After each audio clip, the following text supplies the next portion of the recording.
हाय, तर मी स्वीटी पाटील.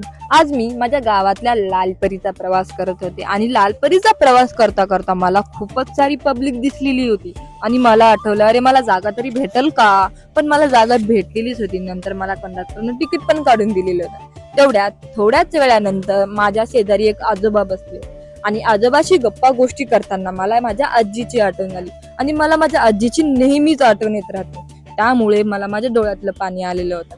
आता मी नांदेडमध्ये आलं म्हणलं ॲटोचा प्रवास करणार झाले आणि ॲटोचा प्रवास करता करता मला एक शेतकरी पुतळा दिसला आणि हा शेतकरी पुतळा बघून मला खूप अतिशय माझ्या मनाला चांगलं वाटलं होतं.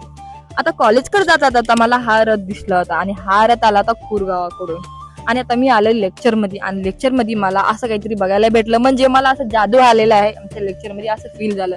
पण नाही, माझी फ्रेंडच होती आणि लेक्चर झाल्यावरती मी आले शेवपुरी खाण्यासाठी आणि शेवपुरी खाणं झाल्यावरती मी दादाच्या सलूनला पण गेले आणि दादाने मला चहा पण पिऊ घातला.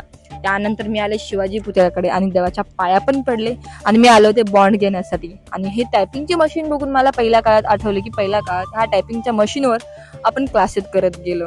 आता त्यानंतर मला अतिशय प्रचंड भूक लागली होती, त्यामुळे मी मंचुरियन खाण्यासाठी आणि हे क्रीज वडापाव खाण्यासाठी, आणि हा क्रीज वडापाव मी फर्स्ट टाइम खाल्लेला होता आणि खूपच छान लागत होता आणि खूप टेस्टी होता. आणि हा वडापाव होता भाग्यनगरकडे. सो आजच्या ब्लॉगसाठी एवढंच होतं गाईज. आपण भेटू नेक्स्ट ब्लॉग मध्ये. तर जय श्रीराम.